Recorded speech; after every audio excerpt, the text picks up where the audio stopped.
Hello there, guys, and welcome back to my channel for my live reaction and player ratings live through following Chelsea 5, Shamrock Rovers 1. Our last game in the Conference League group stage, or league stage, as you need to call it nowadays. I still can't get on board with this name. But yeah, we've got more people waiting than I was expecting.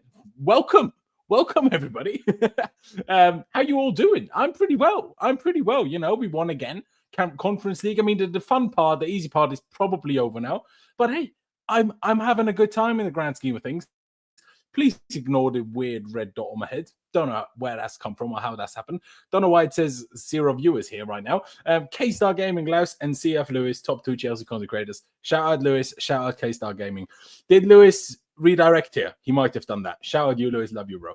Carefree Lewis, the GOAT. Yes, he is. Chelsea live training went well. 5-1. Absolutely. Hope you have a good stream. Everyone that's watching, have a blessed day. Yes. Everybody that's watching, have a blessed day. Great game. Overall, bring it on, Everton. Oh, yes. I'm already buzzing for that. Now, the Conference League stage is not over. We'll look at the league table in just a minute. Obviously, on the one hand, I just have a great time. And yet, when we, we go into these games, we know we're going to win. It's usually quite fun.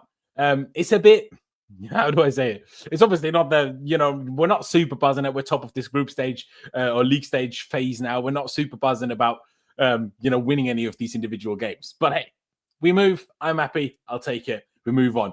Rokas, shout out you. Thank you very much for tuning in once again. He says, happy St. Patrick's Day, everyone. Yes, happy St. Patrick's Day, everybody. Yeah, we ruined their party. I mean, they got their goal. They were well happy about it. I don't mind it. Have their goal. Do you know what I mean? Joe Barder says, get in, Laurenz. Love seeing the young lads get their minutes. Oh, yes, absolutely. Obviously, a couple of starters in there today as well. A couple of debuts, or one debut for Mary Campbell. During the game as well. A couple of other youngsters coming on. Harvey Vale somehow being now back in the fold, which honestly was not on my 2024 bingo card. But let's look at the league table in the Conference League. We'll talk about the game. After that, we'll get into it. Let's look at it. Conference League table. Let me just change the screen, make the screen big for you, so you can actually see what we're looking at. As you can see, Chelsea are now top. Perfect record after 6 games, 26 goals scored, 5 goals conceded. 6 wins from 6. What more can you ask for? The next best team is 4 points behind us. I mean, look at the teams that are in and around us. Vitoria de Guimarães, Fiorentina, Rapid Vienna. Oh, some late change in a result must have happened there because the league table all of a sudden changed. I don't even know how to pronounce it. Djurgården, Lugano, obviously from Switzerland, Legia Warsaw, or Warszawa, but I assume that's Warsaw. In Poland, Bruges, Cercle Bruges. I'm not sure. I'm not even going to attempt to say Jagiellonia. And then Shamrock Rovers in 10th. Now, if people are not aware, as far as I know, and people, please correct me if I'm wrong with what I'm saying. And by the way, get involved. Get involved in the chat. I want to hear all your thoughts, all your takes on everything tonight, all your questions, all your things to talk about. I will also speak about the Mykhailo Mudryk situation today. I didn't have time, unfortunately, in the last couple of days to talk about it previously. But yes. Like I say, please correct me if I am wrong on this, but as far as I understand how the Champions League, but also the Conference League now works, is us 8, the top 8, are guaranteed to go through to the round of 16. The teams from 9th to 24th, to the next 16 teams, now playing the playoff against each other. I'm not sure how the playoffs, is it 24th against 9th, or is it 23rd against 24th. I'm not 100% sure. And obviously the bottom 8 clubs, including Noah, shout out you, Noah, are out. Now, what that means is that we are not in a draw for the next round. We will not play in the next round of the Conference League, because the next round of the Conference League is a playoff between these teams. Now, as far as I know, we are now sort of like seeded, if you will, because we are now first. I think if you're first and second, you're kind of like the 2 seeds on each side. And as far as I know, we should now get the easiest tie from the playoffs. But I'm not 100% sure how that is necessarily calculated. But essentially, there will not be a draw until the quarterfinals, because if this is working with the whole seeding thing and which playoff game we're seeded against, then there will not be a draw for that either. So the first draw we will see is for the quarterfinals. So, we'll take that. And Amit says as well, we've got 4 of the top 12 goal scorers in the league, Conference League, including the top 2. Yes, we do. Yes, correct. Fiorentina, surely the biggest threat. Yeah, I mean, honestly, let's look at it quickly. How are Fiorentina doing in the league this season? Bloody hell, they're top 4. Oh, yes. Oh, yes. You are most certainly right, Fiorentina, if anything, the biggest threat. For that perspective, it's very positive that they finished third, because the fact that they finished third means we can play them before the cup or the final. And obviously, we are the better team than them, but it's just easier when it's over 2 legs. In a final, anything can happen. And like you say, they are the most difficult team out of those ones. So let's see how it goes. I'm still very much hoping that in one of the rounds, quarterfinal, semi-final, we get Rapid Vienna. That would be beautiful. Obviously, some people watching this might not realize I am Austrian, and that would be absolutely gorgeous if we could play against Rapid Vienna. I would have a fantastic time. But yeah, if I click on Conference League in general and we go over here to like the stats, and then we go on to top scorers, like Amit said, we've got a lot of the top goal scorers. Now, obviously, there's a lot of joint on 5th, but essentially you can say we've got Marc Guiu with his hat-trick tonight on 6 goals in the UEFA Conference League. So far, top goal scorer, and then joined Christopher Nkunku with a lot of other guys from various other teams. Then we've got João Felix on 4 goals, and I'm not sure if there's another one. He said 4 in the 12, so who else is there? Yeah, I'm not sure where that 4th guy is, because, Mudryk, fair enough. But does that count anymore nowadays? Difficult question. Shall we quickly speak? Can you take me to the Rapid game if we do, Laurenz? I mean, I'm not sure what exactly you mean by take you. I can meet you there. I'm not sure if I can take you there as such, but I'm not quite sure what you mean. If you speak in an English accent for the next 5 minutes, I'll send a super chat. But wouldn't you argue that everything I say is in an English accent? Isn't there a case to be made for that? Would you like me to do a different English accent? I'm not very good at English accents. What can I do? Hello, good sir. Maybe I can do like RP English. Maybe a bit of Scouse. Yeah, of course. You know what I mean? Like, what else is there? Chicken and Coke. I think considering I'm not English, I've not done too badly there. But it's not 5 minutes, so you can save yourself a super chat, Amit. But let's quickly, before we get into this game, because I want to get it out of the way, I don't want to do it at the very end then. Let's talk about the Mykhailo Mudryk situation, shall we? Chelsea released a club statement 2 days ago, after obviously news came out the day before. If you guys watched that stream a couple of days ago, I was kind of cryptically hinting at something like this. I didn't know in detail what it was, but I did hear this beforehand. But obviously couldn't make it public, right? No, believe that or not, it doesn't really matter to me, does it? But yeah, then we got news the night before. Pys posted it from some Ukrainian outlet. The next day, then hit Matt Law, and then the bigger news. And then Chelsea released a club statement in which it said, Chelsea Football Club can confirm the Football Association recently contacted our player Mykhailo Mudryk concerning an adverse finding in a routine urine test. Both the club and Mykhailo fully support the FA's testing program, and all our players, including Mykhailo, are regularly tested. Mykhailo has confirmed categorically that he has never knowingly used any banned substances. Both Mykhailo and the club are now will now work with the relevant authorities to establish what has caused the adverse finding. The club will not comment any further. Mykhailo Mudryk himself did also make a statement on this, which I'll show you here. He posted it on Instagram. He said, I can confirm that I have been notified that a sample I provided to the FA contained a banned substance. This has come as a complete shock, as I have never knowingly used any banned substances or broken any rules, and I'm working closely with my team to investigate how this could have happened. I know I have not done anything wrong and remain hopeful that I will be back on the pitch soon. I cannot say any more now due to the confidentiality in the process, but I will say soon, but I will as soon as I can. Now, just to clarify, I can't remember the exact name of the medication that he potentially seemingly took. Now, so far, we've only got the results of the A sample. So there will be a result of a B sample coming in at some point. Maybe it has come in already, but it hasn't gone public yet. Very rarely do they differ, sample A and sample B, but it can happen. Now, supposedly, this drugs test, this doping test, was taken when on international duty with Ukraine in October. And then the result came back. So according to Maresca, Mudryk truly was ill initially. But then, obviously, this came out, and now he's not allowed to play until further notice. And obviously, if the sample B is positive as well, God knows what the ban is going to be. Obviously, Pogba got 4 years, but now he got taken back to 18 months. So God knows what's going to happen there. It just seems rough.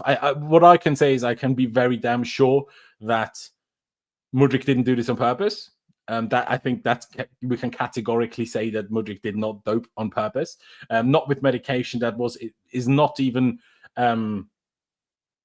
Let me say allowed, because I can't think of the other appropriate English word in kind of Western society, Western Europe, America, and whatever else. Because, well, supposedly arguments whether it even does anything. Supposedly it was created in Lithuania back when that was a part of the Soviet Union, was initially meant for soldiers, God knows what. It treats a lot of heart disease and all sorts of different things. It's used to be treated over there. But yes, no, Rukas at this moment in time, well, he can train on his own, but he cannot train with Chelsea. He's not allowed to do that. Ricky asks, do you think we'll end up cutting him? Difficult question, that. Very difficult question to answer. I think first, I'm not going to judge too hard initially. Yes, Sharapova was banned for the very same thing, and a couple of other athletes as well. There's a whole list of how many Eastern European athletes, Russians, Ukrainians, Belarusians, God knows how many others have been banned for using this substance over the last 8 years, because this substance has been on the doping list since 2016, which I don't really, how is something that the Western world even questions whether it even works? How is something like that on the doping list? Makes no sense to me. But yeah, I mean, the Athletic article was even mentioning something of sabotage. They weren't saying that's what happened, but they're saying, words going around, and sabotage would be crazy. Imagine it's sabotage, like sabotage by who? What, the Russians? Is it like warfare off the battlefield? Now that is wild. Absolutely wild. I don't know what's going on there. Is it doping? Is it doping? Is it sabotage by Chelsea? Are we like, he's a bit shit, we will never get rid of him, but he's on an 8-year contract, so if we spike his whatever, get him a doping test, we can terminate his contract on basis of breaking that. So obviously I very much doubt that, but who knows, right? Anything could have happened. Joel says he has been very poorly advised. No way he's done it on purpose. I'm not sure if advised is the right word, if I'm being perfectly honest, because especially if it happened international duty and it's only being used out in Eastern Europe, you gotta assume it's gotta happen somehow. Well, he was on international duty with Ukraine, whether that's through the medical staff there, whether that's on his own, was it in a drink, who knows? Who knows? But all I can say as of now and for now is let's stand with Mudryk for now, because, well, let's stand with Mudryk anyway, but especially for now, because this got to be a tough time, especially and we all believe that he didn't do it on purpose. Imagine if you're in this position, you've had this huge money transfer move to Chelsea, ditched Arsenal at the last second, not even necessarily his choice as far as we know, more like Shakhtar accepted the Chelsea bid over the Arsenal bid. Huge fee, obviously, misquoted fee, left, right, and centre, a lot of criticism by the media, a lot of criticism by the fans. Difficult. So let's stand by him for now, and let's see what comes out of it. Let's see what happens with the sample B side, with the B sample. Let's see what happens as we move further on. It's very difficult. Should we be worried about Enzo Fernandez having the same trainer? Now, me personally, people will have seen that Enzo Fernandez has recently been training with Mudryk's personal coach. I very much doubt that that's the issue. What's important to clear, by the way, Mykhailo Mudryk had a clean doping test in... What's going on? My apologies. In August. Not sure why there was none between August and October. Not sure how regularly they take place. I know they're random, but I'm not sure how regularly they happen. They think it has come via food somehow. Exactly, which is weird because it's only sold in tablet form. So as far as I found out in my limited research, obviously, now obviously you can turn tablets into powder by crushing them, but that needs to be a physical action by someone doing that and putting it in food and stuff. That's not really something that happens by accident. So imagine he was spiked, but imagine if you can prove that, surely you can't be banned, no? Anyway. Enough about this. My support to Mykhailo Mudryk. I feel bad for him. But yeah, we move on. All hail Laos. I mean, I'll take it, but you don't all need to hail me. It's fine. Let me get a couple of things. If it was on international duty, then prob not trainer, same as Enzo. Yeah, exactly. Say we do cut him. Do we need to dip into the market in January? Imagine a Bowley Masterclass Rodrigo signing. I mean, Rodrigo is certainly someone we should be looking at. I mean, his situation at Real Madrid can't be satisfying for him. If something were to happen, if Mudryk gets a significant ban, we can absolutely look at that. Whether we then cut him out of the squad due to, I don't know, you doped, so you therefore your contract gets terminated, like in the end Juve did with Pogba, but they only did it very closely before the end. They did support him, until then, essentially. So I don't think the cutting him will be it. It's more like, will there be a ban? Who would do that? Bet Sancho's playing Sancho. Bit harsh. Amit asks, would you take Rashford? And guys in the chat, respond to this question as well, because it's an interesting question for me. I'm leaning towards no. Obviously, there's a lot of factors that can come into play here. Jadon Sancho is reportedly taking a major wage cut once he becomes a permanent player next season.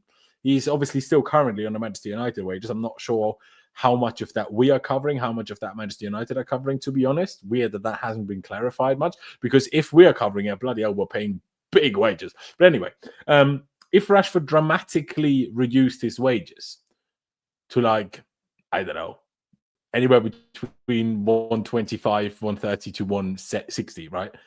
I think it's something to consider. Now, I understand why a lot of people are saying no.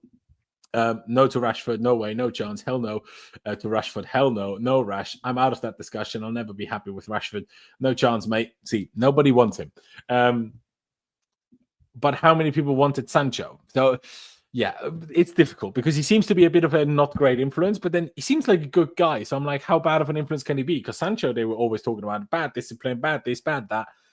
And now he's here, and he seems like the loveliest, most professional fella ever. So, yeah, who knows? I wouldn't be 1,000% surprised if we did go for it, but I doubt it, and I don't think we should. I wanted Jonathan David all the time. Now it's time. No, absolutely not. I'm really not on board with the Jonathan David call. K-Star Gaming, I would take Rashford from a couple of seasons ago, and now he seems like an entitled brat. Yeah, but the whole entitled brat thing would change if he went somewhere else, I think. At least for a while. No to Rashford and to Garnacho. Obviously to Garnacho. He's a downgrade even on Misha. I mean, maybe, but Misha is banned now. So, Rashford goes out clubbing after losses. We don't need that. Yeah, obviously, we can't allow him to do such things. Rashford is on another level of awful compared to Sancho. Chelsea fans have wanted Sancho for 4 years. It's different. I mean, yeah, 4 years ago, I would say. I don't think we wanted him for all 4 years. He's like Lukaku doing unsanctioned interviews. Yeah, no, that is very, very true. We've got to stay as far away as possible. No, I agree. I'm more talking about from a player perspective rather than the off-pitch stuff. You're right, though. Good big name striker. We need to keep him or send him on a big loan. Big K, you are a big fan of Guiu. I know. And I rate it. Only yes to Rashford if he gives us our academy free meals. Yeah, that's what I'm saying. We could see what Sancho could do. Rashford has showed nothing. So Rashford scored 30 goals in a season, man. I don't know if he showed nothing. But, hey, Neto or Noni against Everton to start. Well, I highly assume it's going to be Neto, considering Madueke started tonight, even if he only played the first half. But we'll see. Have you ever seen videos of Rashford's pressing? No, but I think it would just be different. Like, have you seen Sancho press before he came to Chelsea? And look at him now. That's all I'm saying. Yeah, absolutely. But yeah, let's go into this game. Chelsea 5, Shamrock Rovers 1. This was the lineup that we went with today in possession. Jurgensen in goal, a kind of back three on the ball of Renato Vegas, the left side centre back, Disastis, centre back, Josh Acheampong, after signing a new contract, a 5-year contract, even slightly less, because it's until June 2029. In the starting 11 once again, after already starting last week against Astana. So that's fantastic. Castelli back from his 1-game suspension as the single DM, as the single pivot. Cucurella and Kiernan Dewsbury-Hall as kind of the left and right number 8. Jarek George left winger and Nkunku as the 10, and Madueke at right wing behind Marc Guiu. And how did the game start? Well, we scored a lot of goals. That's what happened. Yeah, it was kind of weird. Like, if we're being totally honest, I don't really know how this has happened. Because Shamrock Rovers just gifted us 2 goals in so early in this game. It's kind of wild how early in this game this happened. I mean, let me bring it up here. Shout out everybody watching, by the way. Hit the like button if you haven't already, and subscribe if you haven't done that either. So, Guiu scored 23rd, 34th, 45 plus 4. Between that, Dewsbury-Hall scored in the 40th minute, and in the second half, we only scored 1 goal through Marc Cucurella. They equalised in the meantime. We obviously made it 1-0 after 23. They equalised after 26 with a lucky deflection. But hey, like I said already, give it to them. This is a huge game for them. Why not let them have a good time? Do you know what I mean? They could have nearly scored a second one later on. Their own player kind of stopped it on the line. That was kind of weird. But yeah, Marc Guiu with a hat-trick. What a performance. What a display. Outrageous. I mean, like I say, Shamrock Rovers gifting us all the goals left, right, and centre, which is a bit unfortunate on their end, obviously. But Marc Guiu just pounces on these things so well. On the first one, he nearly took himself out because he absolutely went steaming into the post. And well, he didn't knock himself out. He got straight up to celebrate. But you could see that he was a bit winded after. So, fair play. We move. And then he got another poor back pass by them. Poor back pass. He runs, but he, intercepts it, rounds the keeper into the empty goal. Nice finish as well. And then the third one was a lovely header. I can't remember who it was assisted by, for being honest. Let me quickly look at that. It's got to be somewhere, no? Who assisted the third goal?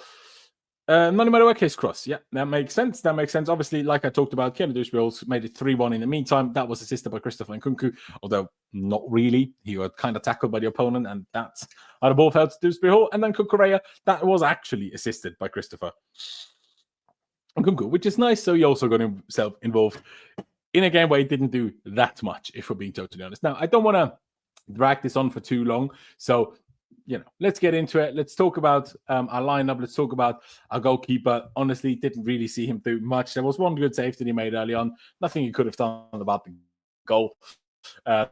Accurate passes, though. 31 out of 31 in total. One of them only was a long ball, 30 on the ground, but 100% accuracy. I do enjoy. Had 2 nice high claims. Supposedly 8 recoveries. Yeah.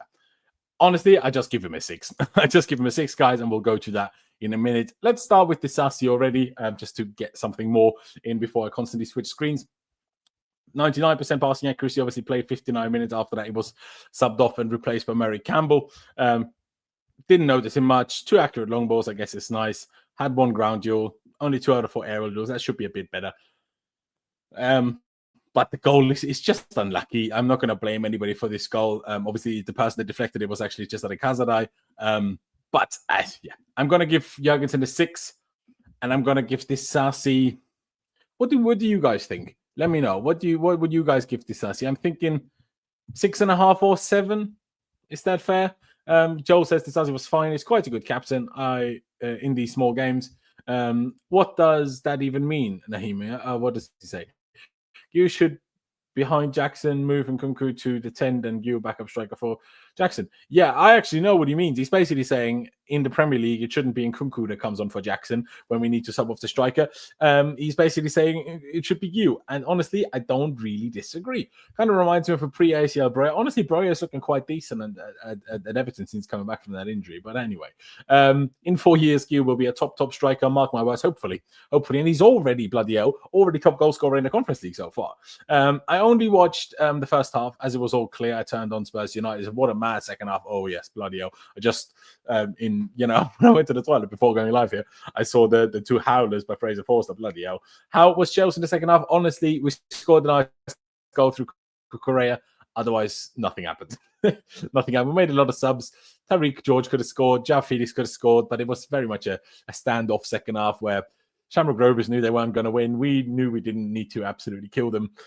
So it was that kind of second half. So you definitely didn't miss much, if we're being totally honest. I cannot even begin to imagine Rashford in a blue shirt. No, that is valid. And Guiu kind of reminds me of a young Lewandowski. That's a cool, man. Bloody hell. That is a cool. Now, what am I saying? 6.5 for Disasi. 6.5. 6 for Disasi. Maresca just said on TNT that he does not see Nkunku as a striker very openly. Well, none of us do. So that's kind of the problem with having signed João Felix. I like João Felix, but he's obviously a bit of a problem in the squad. That had we signed a striker instead, Nkunku could have just permanently been the 10, and that backup striker, say Samuel Omerodion, could have been the backup to Jackson. It would have been much better for the squad balance. We have to be honest. I'd give Jurgensen 6.52, same rating as Astana last week. But against Astana last week, I saw him make more saves than I did today, if I'm honest. I saw him make 1 relevant save, and I'm not giving you a 0.5 for 1 relevant save. I've got to be honest. I'm loving the Guiu love today. Yeah, absolutely. Disability has grown on me. Disability? Oh, Disasi. Fair enough. Vega not ready yet for the Premier League. The boy pissed me off. He doesn't tackle at all. You need to please, Favole, try to figure out and try to fix your spelling a bit, because we're struggling like this. I saw 1.6, but I think most people agree with 6.5 for Axel Disasi, and that's what I'm going to give him. And the next one I'm going to go to is Renato Vega. Favole just mentioned him in the chat, and honestly, I kind of have to agree. I'm like, if he is the person chosen, and which I doubt, to be honest, after playing 90 today, but if he was the person chosen to play instead of the suspended Cucurella against Everton, I don't know what the solution is going to be instead. Honestly, I'm not sure. But I'd be slightly concerned. Now, you can see he had a lot of passes today, like a lot more than also Disasi, with 124 attempted, 112 of those successful, still 12 misplaced passes, and that just shouldn't happen. He had a few sloppy touches, a few sloppy passes that really shouldn't happen, a few unnecessarily misplaced long balls, but still 8 out of 13, more than half. You can't complain with that in the grand scheme of things. 1 out of 2 ground duels, 2 out of 2 aerial duels. I just didn't think he was great on the ball, and he kind of annoyed me a little bit considering the opposition. I thought it should be a little bit better than this, is all I'm saying. So because of that, I'm going to give Renato Vega a 5.5, ever so slightly below average, but still decent. You know what I mean? Not his fault that we conceded, and otherwise, obviously, he was a centre-back today, and defensively, it wasn't exactly a big issue, was it? I move on to Josh Acheampong. His first game after signing that new contract, and bloody hell, was he class once again. Even more standout, in my opinion, than last week against Astana, especially in the second half. You know, got a bit more freedom, got a little bit more let off the leash, maybe let himself off the leash a little bit more. But yeah, only 18 years old. He's so composed. He's so good on the ball. He's so strong and quick for his age as well. Now, he's not like bloody Kyle Walker or Ashraf Hakimi in terms of pace, but that's why he's so perfectly suited to this right back that turns into right centre back role in possession that we play. 94% passing accuracy, 101 out of 107. Can't complain with that. 2 out of 2 successful dribbles, which were both nice. Unfortunately, the long balls and accurate crosses didn't come off. But still, 2 out of 3 tackles, 6 out of 7 ground duels, 2 out of 2 aerial duels. He was absolutely fantastic. Now, if you guys remember in the chat, good old Amit, he's the biggest Acheampong hater I've ever seen. So if you want to cancel anybody, if you want to hate on anybody, Amit is your guy. Because from me, Josh Acheampong gets an 8 today. I thought it was absolutely fantastic. Can we like and subscribe as an early Christmas present? Yes. Ladies and gentlemen, please like and subscribe as an early Christmas present to me. So please do that. Shout out to you, Amit, even if you're the biggest Acheampong hater I've ever known. Will Malo play left back against everyone? Moises Caicedo right back? Maybe, but that also a lot depends on Lavia's fitness. Is Lavia fit to start? Because if Lavia isn't fit to start, what do you do with him? Was it typo meant 8? Yes, of course, mate. Yes, of course. Is your profile picture Havertz? Or is that Mount? You are a disgrace. You need to take yourself and go change that picture ASAP. Everton, no, not everyone. Fair enough. Here's my hot take for Everton. Colwell left back, Moises right back. Well, if Colwell plays left back, it's 100% going to be Gusto right back. It's definitely not going to be Caicedo right back and Colwell left back. That wouldn't make any sense.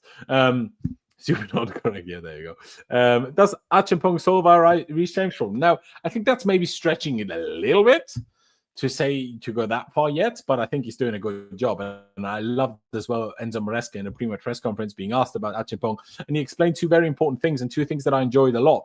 I'll make the other screen bigger again in a minute, just after explaining what Maresca said. So basically, he was asked about Acheampong. He said, yeah, very happy about him. He said that he didn't know him before coming to Chelsea, because obviously he had watched a lot of our games from last season, but obviously Acheampong was in the youth teams. He obviously didn't watch those. But he said after 2-3 days, Acheampong had already seriously impressed him, and he was, very adamant that he should be involved, sign that contract extension. And he was obviously he was also very much involved in convincing Acheampong of signing that deal. So Maresca very much involved, which I think is very positive, was the person or one of the people alongside the sporting directors showing Josh Acheampong that pathway that he was, I guess, craving, which is fair enough. But also Maresca was very adamant that he thinks Acheampong should stay as close to the team as possible and not go on loan. So that's interesting. One of my favorite moments this season, how about disallowed Carlo de Bridge? Yeah, that was good. We still have Ben Chilwell. We do, but unfortunately, he's not in the Conference League squad. I think in hindsight, that was a bit of an L from the club, to be honest, that we didn't include him. But yeah, he's not in the Conference League squad, so he's not able to play. He could play Premier League. He could play in the cup games. Obviously, we're out of the Carabao Cup, but in the FA Cup later, in January or onwards. But unfortunately, he can't play in the Conference League. Yeah, Josh is the title player. He is deceptively creative. Absolutely. Bring back Chillers. Yeah, not sure you're going to get that one, bro. Not sure you're going to get that one. But anyways, we move on from Josh Acheampong. Shout out to him. Honestly, Excuse me. If Guiu hadn't scored a hat-trick, I'd probably give Achimpong man of the match. But hey, maybe Cucurella still, to be honest. Let's move on to Cesare Casadei. Like I said, obviously back from his suspension that he picked up with that second yellow card in the dying embers of the game away at Heidenheim, which was obviously a bit disappointing, which is made him miss the Astana game. Maybe he just didn't want to go to Kazakhstan, which is also reasonable. Now, this shot, look at how far out it was. I wish it said the distance because bloody hell. But yeah, XG was 0.01. And to be fair, it was a fairly straightforward save for the keeper. But for the distance, that was a good strike. He can hit a ball, so fair play to him. Yeah, Casadei, decent passing accuracy, still 8 missed plays. Shouldn't really happen if we're honest. 3 out of 3 accurate long balls is nice. 1 tackle out of 1. 2 out of 5 grounders could be a bit better. But then again, Caicedo has, less than 50% ground duel success rate pretty much every week. So, it's interesting. Joel says, I think Cesare was actually quite positive. Yeah, I mean, I think he was quite positive. It was very simple, realistically. He kept it very simple. But I don't hate it. It's very interesting that he isn't really a DM, but it's kind of being turned into a DM by Maresca, because last season, when he was also with Maresca at Leicester for the first half of the season, he kind of played more as an 8, and Maresca's system as a fairly attacking 8. So it's interesting. But yeah, he did good. Sammy says 7. Casadei was long pass and wasn't impressive at all. Well, he completed 3 of 3, so what you're saying. Casadei had a good game. All he needs to work is on releasing the ball a little bit quicker. His physical strength is a positive in his game. Absolutely. Kevin is not happy with my 5.5 for Renato Vega. I hear it, but honestly, no. Against this kind of opposition, if you're being considered as an option to play on the weekend against Everton in the Premier League, you need to do better than this against Shamrock Rovers. I'm sorry. You can't have 2 sloppy touches like this. You can't have sloppy passes like the way he had. Shouldn't be happening. So I'm giving him a 5.5. Honestly, I'm not quite sure if I'll give Casadei. I'll give him a 7 if you want. Honestly, I was more thinking 6.5, but I guess, he's less experienced in this last season for a similar performance. Nah. I can't give Vega a 5.5, and give Casadei a 7. I think that's too high. I mean, if people disagree, yeah. 6.5 for Cesare. John Kennedy even says 6. Is Casadei better than Chukwuemeka? First of all, different position on the pitch. Chukwuemeka is only not a 6. Like I said, to be fair, neither was Casadei before. But Carly Chukwuemeka is ill. Unfortunately, he got ill on the away trip to Astana. Now, obviously, we were initially told Mudryk is ill. So hopefully, Chukwuemeka didn't go to a pharmacy in Kazakhstan for some sort of whatever and get himself messy. I'm obviously joking. Playing the lone DM, he didn't do too bad. No, he didn't do too bad at all. Yeah, agreed. He was more forward before. 7. Yeah, 6.5 is fair. 7, I really like Casadei. I hope he's here for the future. Honestly, I don't really believe he will, but you never know. Let's move on to, I guess, Marco Cucurella, obviously off the ball, I left back. On the ball, I left number 8, if you will, today. And on the score sheet once again. And I want to highlight this. Let me actually find a lovely picture about this, because Cucurella scored. The stadium was very, very happy with him scoring.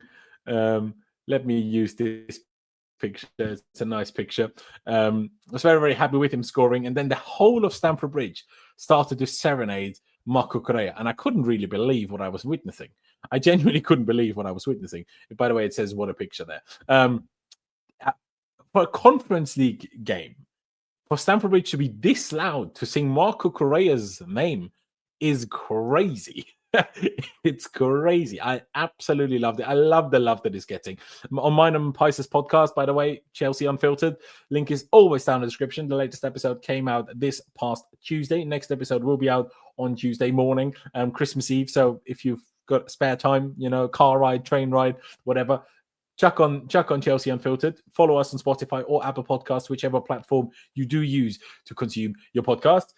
We were praising him, Marco Cucurella, a lot last week already, and that he turned his, the opinion of the fans around so much. I explained on the podcast that story that when I went to Dortmund away under Graham Potter in early 2023. Yeah, early 2023.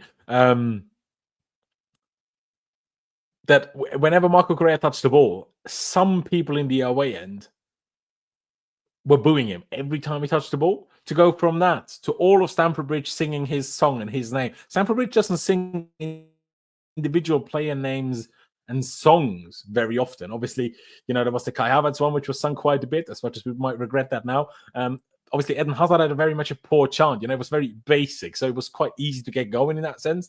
Obviously, the John Terry one, but for a player like Cucurella, incredible, absolutely incredible. And then my favorite thing was there was a moment not long after he had scored and not long after the whole stadium was singing his name, where the ball fell to him outside the box, at least 30 yards from goal.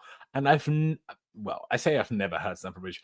Maybe back in the Lampard days or whatever, but I don't remember hearing Stamford Bridge shout "shoot" that loud to a player. Like they just want them to just score goals all the time. Brilliant, absolutely brilliant. Yeah, we should mention that as well. Thiago Silva was at the game again, like he was already on the weekend. Obviously, his league season with the Brazilian team was finished. By the way, a little call from me. I wouldn't be majorly shocked if we went for a loan until the end of the season by Thiago Silva.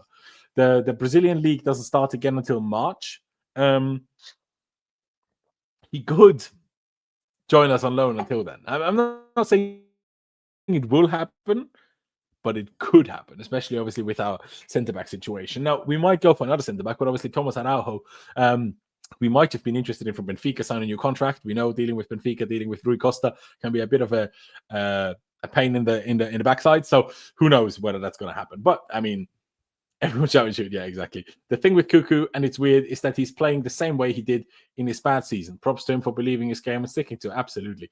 What are his kilometer stats? Must be huge. Yeah, absolutely. Cuckoo, same as always, was up and down the pitch and the goal. Wow. With his weak foot as well. 10 for Cuckoo from Big K. His work rate is unbelievable. 8.5 from Sammy. Cuckoo is such a top quality player. He's way too good for playing in this game. Way too good. What am I seeing as well? 9 for Cuckoo, 100%. He's the definition of sticking it out with players, 100%. Good call from Firehead about my Thiago Silva shout. Joe Barda is also very happy about it. Please make it happen. That would be nice. I think we would all like it. Get into my Marco Cucurella rating now. Would he in principle deserve a 10? Maybe, but we played Shamrock Rovers and Cucurella got a 9.5 in the Premier League the other day, so I'm not giving him a 10 for this one, but I'm giving him a 9. He was phenomenal. He scored a brilliant goal with his weak foot. He was in general the instigator of the team. He was trying to make us play quicker, trying to make us more intense. He was the heart and soul of the team. He was the one making the team tick today, and it was impressive, very, very impressive. So shout out you, Marco Cucurella. I absolutely adore your face. I mean, we could look at his stats as well if we wanted to. Might as well do that quickly. Marco Cucurella, match stats, obviously a goal, strong passing accuracy. To be fair, still misplayed passes, but he also inadvertently, well, he didn't get the assist as such, but he played a nice through ball to Nkunku. Nkunku then got tackled, ball fell to Dewsbury-Hall, which is the goal that made it 3-1 at the time. One shot, that was a goal.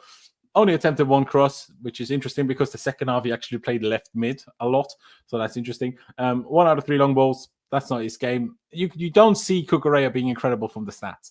But you watch the game and you see Cucurella being absolutely out of this world good. We move on to Kiernan Dewsbury-Hall, my least favourite player. Still can't believe he's 26 and this bad. But he scored a decent goal. Obviously a bit lucky. Ball fell to him, but we'll take it. He was very much average otherwise. Kept the ball nicely, though, to be fair to him. Very few misplaced passes, 93% is good. One shot, dribble success, poor. Cross success, poor. Long ball success, decent, pretty decent. Ground duel success, poor. Do I give him a 6 anyway, even though he scored, or do I be nice and give him a 6.5 because of the goal? What do you reckon, guys? Does he get a 6.5 because he scored, or does he get a 6? 9 if he was in the Premier League. Yeah. Maybe that would also be fair. Is he the best left back in the Prem, Laurenz? He's the best left back in the world, in my opinion. 6 for KDH, 7 for KDH, decent, 6.57, 6.5. KDH was fine. Yeah, he was fine. That's what he was. So I think because he scored, let's give him a 6.5 and not just a 6, just to be a bit nicer. Let's do Nkunku first. He was more in a creative role today. He nearly had one potentially gorgeous assist to Kiernan Dewsbury-Hall quite early in the game when he kind of chipped it into the run of Dewsbury-Hall. Unfortunately, Dewsbury-Hall just about didn't get there. And Nkunku getting 2 assists. Again, Not sure that first one isn't his assist at all. Like, he was dribbling, trying to go for goal, got tackled, and from that tackle, without Nkunku touching the ball again, the ball fell to Dewsbury-Hall and he scored. So I'm not sure how that's an assist. So he got one assist, let's be honest. But excuse me, guys. 35 and 40 passes, a couple of nice moves, a couple of nice shots as well. Yeah, a successful dribble, one successful shot. Fairly easy save for the keeper, we've got to be honest. Some terrible crosses, a terrible free kick. Yeah. 6 out of 7 ground duels is pretty good, though. What do we reckon for Nkunku today? 7? 6.5, 7? That's what I'm thinking. I think it was better than Dewsbury-Hall. Like, he stood out a lot more, but he wasn't special. I'll give him a 7. I know I saw a couple of people say 6.5 and even 6. I'll give him a 7 because I think he was pure quality. He was still better than Kazadai and better than Dewsbury-Hall, in my opinion. John Kennedy asks, is it safe to say that Marc Guiu in this current Chelsea team is the closest to Jackson than Nkunku in terms of pressing high up the pitch and energy to make runs, even though he's not that clinical in front of goal? Yeah, no, I agree. 6 for Nkunku. He's not a 10. He needs a focal point to play off of. He's not a 10. He's not a striker. What is he? So it reminds me of Kai Havertz at this point. Do you know what I mean? Like, kind of starts to annoy me a little bit. Slows down the play, Sammy says. I mean, maybe. Does he slow down the play a little bit? You're probably not wrong as such, but I think in these kind of games, sometimes you need to slow it down. You know, sometimes these kind of players, Hazard slowed the game down, but then Hazard did something. Nkunku is well better than Kai. Is he? Kai Havertz did more in the Champions League for Chelsea than Nkunku does in the Conference League. I'm just saying, bro. Like, Marc Guiu played a lot less minutes and games than Nkunku did in the Conference League, and Marc Guiu has now scored more goals. And that without 2 penalties. I'm just saying. I'm not a big fan, if I'm honest, at the moment, and I think he will be one of the first to, well, be sacrificed, I guess. But it depends on what offers we get. I will give him a 7, though, because I think in the grand scheme of things, he was still decent. Noni Madueke only played the first half, was replaced by Harvey Vale in the second half, which I told you earlier, not on my bingo card. Got the assist for the hat-trick of Marc Guiu. Nice cross.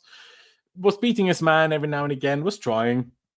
But obviously, really defending very deep. He was obviously well, I guess alongside Nkunku and Cucurella, but in terms of attacking players that play in the Premier League regularly, he was the main guy, so they double up on him pretty much every time. Still got himself an assist with a nice cross. Nothing much else. Kept the ball nicely, though.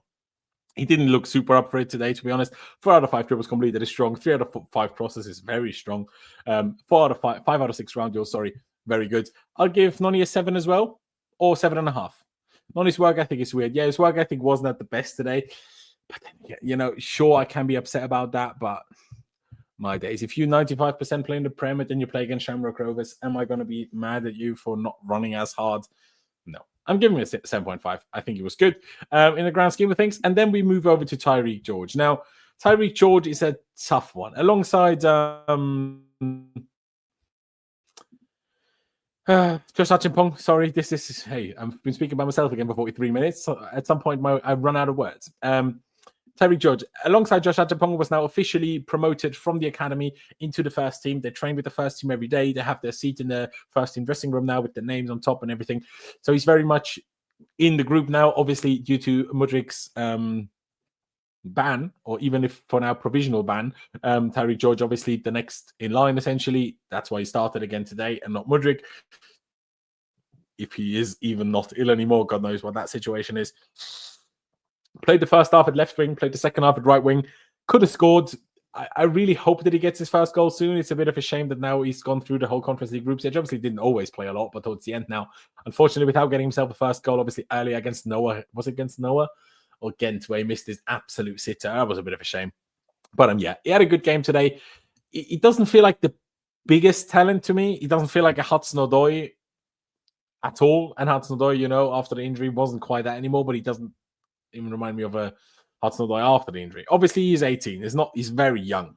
Now, still older than Hudson-Odoi when coming through, but he's still very young. So there's still a lot more to come, in my opinion.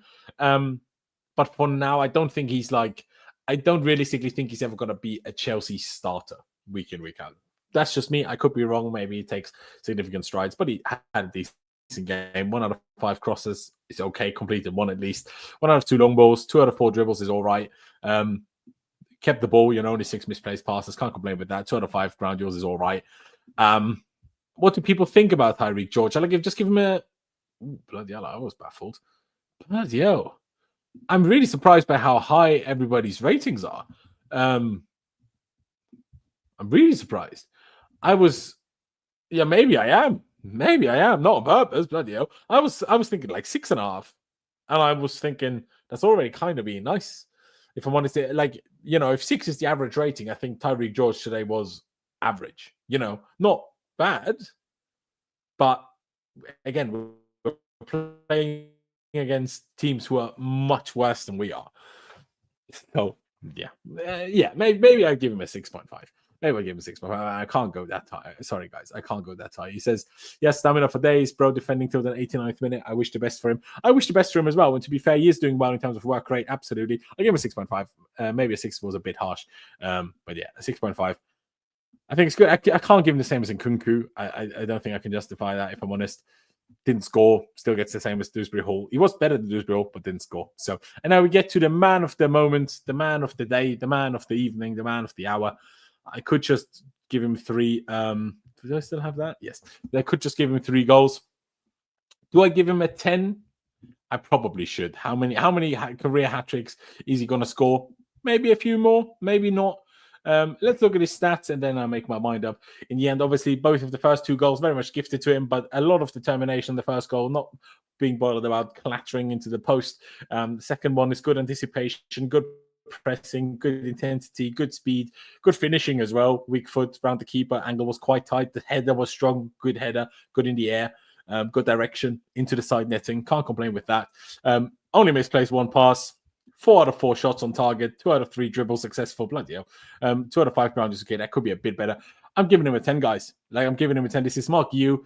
He cost us 6 million euros from Barcelona this summer. Obviously, he did play for Barcelona before. He scored in the Champions League. He scored in La Liga. He scored with his very first touch in La Liga. But I think 1 misplaced pass, 2 out of 3 dribbles completed, and all of that alongside a hat-trick. If that doesn't warrant you a 10 at 18 years old, I don't know what does. A 10 he gets, a 10 he deserves. Marc Guiu, shout out you. Let's get into our subs that we made on the day. Obviously, I already touched on Harvey Vale. Shout out to him. I mean, maybe see what you guys think. Sorry. 9.5, nice. Shamrock, come on. I get it, but Guiu is 18. This is a bit different to Cucurella. I'm giving him a 10. Sorry, guys. I'm giving him. Guiu and I have my 9.5. No 10 for Guiu. I think our play was atrocious, but good pressing. Was it atrocious? I mean, yeah, you could give him a 9.5. I will admit that. 9.5, I'd like to point out that the 2 goals were errors, but his anticipation is running his work sublime. Yeah, no, I understand why people would want to say 9.5, but I think for your first career hat-trick, you at 18, you get a 10 from me. Even if John is nappy against Shamrock, come on. I get it, but he's still 18. He's still 18, and did any of us really expect him to play as much as he did? If Nkunku did a better job at striker, he wasn't playing. Realistically, I don't know what the situation with João Felix is. Whether he's planned to start on Sunday against Everton. That was surprising that João Felix started the game on the bench. So is Guiu picked over João Felix? Is that out there? Call that. I get your point. The lad's young. Yeah, he'll get to 10. First, I'm glad that we could find an agreement, at least with most guys. Yeah, these were the subs. Harvey Vale at halftime. Honestly, didn't do that much. Initially, was playing in that left half space.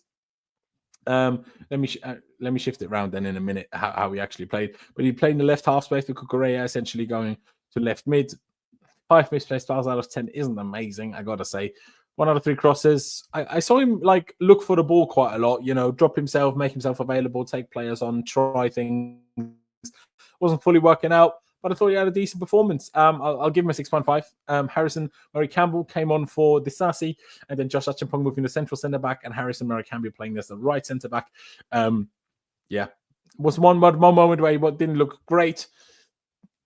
Now, Shamrock Rovers wanted a penalty. It wasn't a penalty though, and one other one where he gave it away a bit too easily. You can see 0 out of 3 long balls. 1 out of 2 ground duels is all right though. I'll just give him a 6. And João Felix, he had the same minutes, but I kind of want to give him an NA. He did a lot, but the game was just so dead towards the end. This shot, I actually thought he was going to score it, but then he didn't, obviously. That shot, yeah, wasn't like it wasn't too easy of a save for the keeper considering where it was. But only one misplaced pass is pretty good. Two completed dribbles, 2 long balls completed. You can't complain with that. 7 ground duels contested, 5 of them won. It's pretty good going, to be fair. And then Raksaki came on at the very end. Still 6 out of 7 passes. Shout out to him. Who did Raksaki come on for? Oh, yeah, Dewsbury-Hall. So let's get the subs up. I found it a bit of a shame that Mykhailo didn't come off the bench. I would have liked to potentially see him get his first goal. What did you guys do at 18? Yeah, exactly. I didn't do much. I can't lie. Probably sleeping on your bed, Tommy. Although even then I was older than that. I reckon Joao plays Everton. Could be. Hi. Hello, Daniel. Hope you're well. It feels good knowing Cobham has its gems intact. I like Felix. I like him too, absolutely. In contrast, Rio didn't even get on the pitch for Liverpool. Yeah, but that was a Premier League opposition, though. And he just turned 16 in the summer. Yeah, Rio is only 16. We should not have let Rio go, and we should have done more to potentially try and keep him. We are too good for the Conference League. If we win, we can never be in it again. Absolutely. We need to win it purely to say we're the only team to have won all European competitions. That's the only reason we're here. We're going to get that job done. I'm very confident. And that's it. Let me quickly write up the remaining subs. Obviously, Harvey Vale, I'll give him a 6.5. Gets a full rating, obviously, because he played the full half. Marc Guiu was replaced by João Felix, I guess. João Felix, I'll give him a 6.5 as well. Higher standards I have for him, even though he probably didn't. He did obviously a lot more than Harvey Vale did, but purely higher standards. Dewsbury-Hall was subbed off for Raksaki. Raksaki gets in an Enado. Did I spell Raksaki's name right? Did I? Yes, I did. See? Look at me go. And then the Sassy was replaced by Murray Campbell, who, I mean, it was his debut. Because it was his debut, I'm giving him a 6.5 as well. Shout out to him. Not the most impressive. But that's that. And now we finish it off with a rating for our lovely manager. By the way, I'm sure you all saw that video of him, that little speech that he gave to the squad when... basically announcing that Tariq George and Josh Achimpong have now been fully promoted to the first team. How he was saying to the teammates that they need to, keep them on it, that they need to, yes, you earned it, but now you need to earn to keep it, and stuff like that. So it was very nice, very good speech from Maresca, very much positive how he, got the applause from the whole team. I think Maresca did well, a lot of rotation, gave a lot of youngsters minutes, Harvey Vale 45 minutes, another debut, this time from Murray Campbell. So what more can you want? Even Harvey Vale is getting back in the fold. I'll give Maresca. I'll give him an 8. It's people like Hani Chukwuemeka, they weren't available due to illness. So what more can I want? He rested the players that I needed to rest. Marc Guiu got himself a 10 and a hat trick. What more do I want? What more do I want? I will quickly check if there was anything particularly interesting said post-match. Let me just see. Okay. Bloody hell. Guys, we've got something big. Who the flip? Maresca on Kiernan Dewsbury. Unfortunately, I cannot say that he is not for sale. Not only about Kiernan, but the whole squad. Okay. When the window is open, anything can happen. We are very happy with the way Kiernan is working, his performances. This is my thoughts about Kiernan. We don't want one of our players to leave. It is sometimes a question for them because they are not happy. They want to play more. It is a matter of agreement between the club and the player. We are happy with Kiernan because there's been a couple of rumors that he might go out on loan to get a bit more game time. Again, he's 26, man. This is my problem with the signing. If the guy was 21 years old, 20 years old, 22 years old, no problem. I have no problem with the way he's playing, with what he's doing, the kind of position that he has in the squad. And also, if he went out on loan, I wouldn't have a problem with this. But Dewsbury-Hall is 26, a terrible signing. Although we found out that he was in the middle of his MRI scan at Brighton when he was informed of a Chelsea offer. So if we only signed him to piss off Brighton, I changed my mind completely and I back him. But yeah, this is quite interesting and big from Maresca. So let's see what happens with Dewsbury-Hall in January. Here's Guiu with the match ball. Shout out to him. Oh, there we see something interesting. We don't want to sell anyone in January, but some player might be unhappy because they don't play every game. So we will see what happens. Okay. So I think we can already tell that there's a couple of players that want to leave in January. So let's see who that may be, and let's see who we replace them with. And he also said, I don't think Nkunku is a real striker, but we have so many number 10s. The only thing I try to do is find space for all of them. Yeah, So you can already hear it there, whether it's Dewsbury-Hall, whether it's, Felix and Nkunku, one of them, something has to give because, we have too many players of the same position and not enough in some other positions. But guys, we haven't even gone quite to the hour yet, but I've had a short night last night. I'm very tired. Hey, it's a Conference League. Let's not overdo it. I'm going to be back for Sunday. I'm very excited for that Everton game already. We're going to win all European tournaments before Arsenal win the Champions League. Get in, exactly.